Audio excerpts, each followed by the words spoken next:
Well, this is Raise Your Voice, KYRS Thin Air Radio's Teen Issues program. I am your host this week, Mark Hay, and I have what I consider to be one of the most exciting shows that we've ever had for you.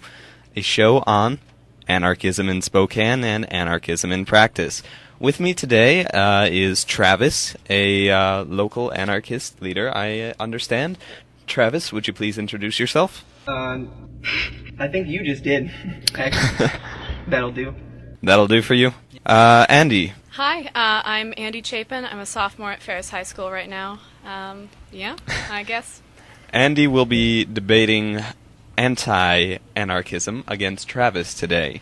Now, we are debating anarchism on today's show. Travis, would you like to start us off? Sure. Okay, first, I'd like to clarify that usually people have a lot of misconceptions about anarchism, and I think that's usually due to an improper comprehension of what it actually means. People are also quick to dismiss anarchists and anarchism without accurate perception because of a lack of a clear definition of what it actually is. And so, rather than tediously outline the common misconceptions, I'd rather do the positive approach of defining it to clarify for those who may have written it off on false preconceptions. First of all, arch, or the archy, is from the Greek root word meaning ruler, and the prefix a, or an, simply means without. So at its simplest, anarchy means without ruler. That leaves a lot of room for interpretation, but it would be a fallacy to simply assume that anarchism is related to or synonymous with chaos or without organization or things like that. Just like when you hear the term monarchy, the term mono meaning one and archy again meaning rulers, you don't think that everybody in a monarchy society for every single social or organizational decision actually consults one person. So just when you hear the word anarchy, you should also not assume that it implies that everybody does what they want without regard to social organization or to other people. At its simplest, anarchism in its social and historical context is defined as the theory that all forms of government interfere unjustly with individual liberty and should be replaced by the voluntary association of cooperative groups.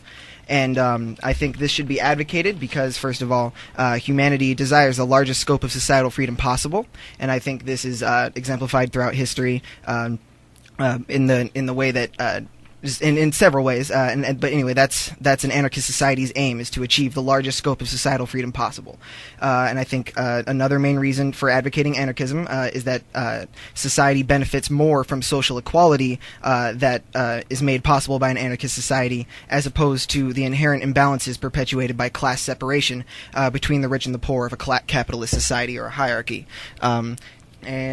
I also think that society benefits more from the social equalities of anarchism because more meaningful work through actual direct participation and voluntary cooperation is a positive thing, because the work that we have now is really quite soulless, and we're paid as little as possible by people who make as much as possible and things like that, and that would be the aim of eliminating it, or that would be a thing that anarchism would try to eliminate socially.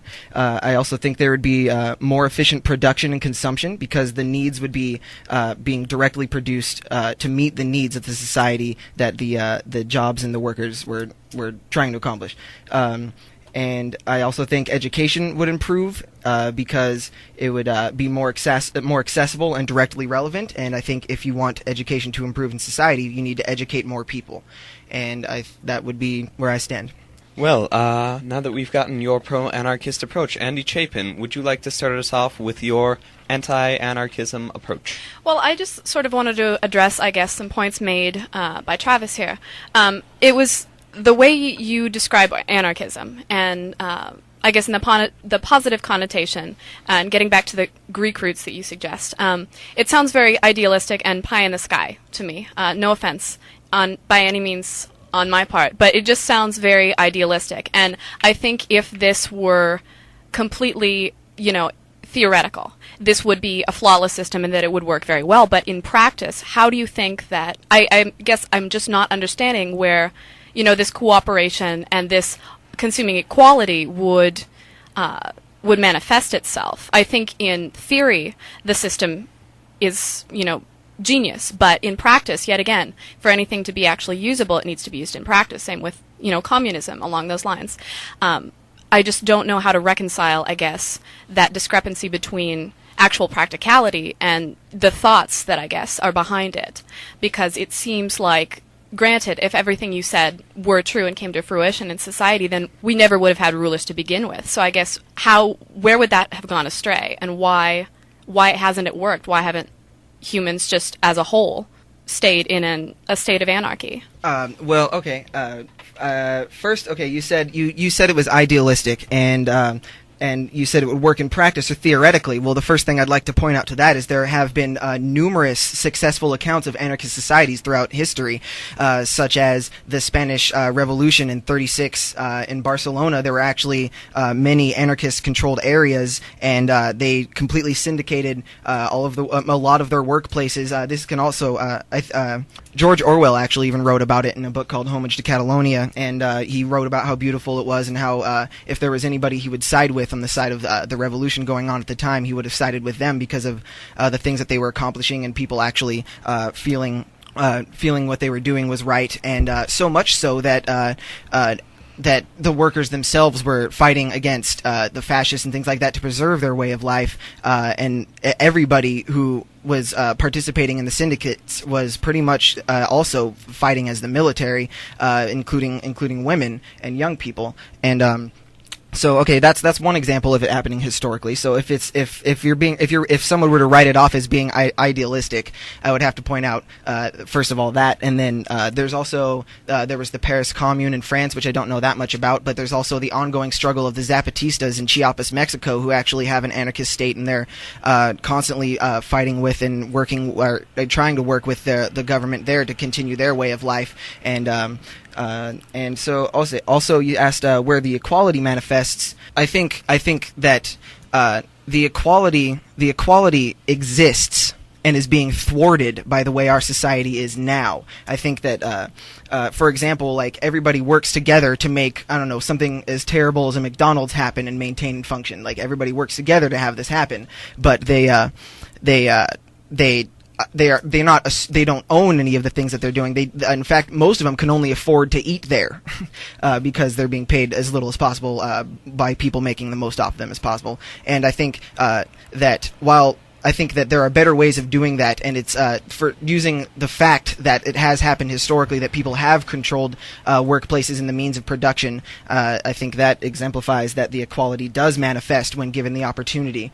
Also, as for never would have having had rulers to begin with, which was another thing that you said, I think that actually goes to show the opposite point, because rulers tend to be the minority of a percentage. For example, right now, 90% of the wealth is in 10% of the population. That means the majority of people are passive and cooperative and do want to do things together and don't want to fight and rule over people. And so I think historically, if you look at it from that perspective, it can be shown that actually most people do prefer to cooperate and not to be rulers. And I think it's due to that passivity that people actually allow rulers to happen, and I just think it's a giant historical mistake. A giant historical mistake that's continued, I guess, throughout the entirety of human civilization. I'd say you granted you gave the examples of successful anarchist societies and other contemporary anarchist societies, and yet those are incredible minorities, I would say. And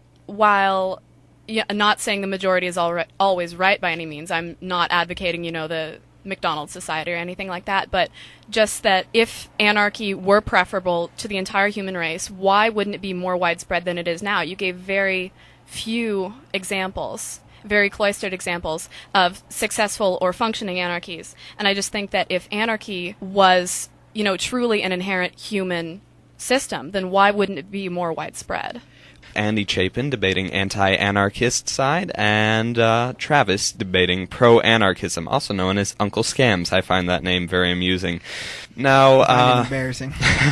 Travis, so far you've debated a very Rousseau side of the argument, the idea that anarchism can exist, even though some see it as an idealized state. You see it as a return to what should be, a return to what human beings are capable of. Andy Chapin, you see a more social contract side, the fact that humans do generally tend towards one type of being in their government because that is what they are drawn towards. You see the formation of government as a necessary due to human nature. Am I correct so far? Somewhat. I suppose we can expound upon that.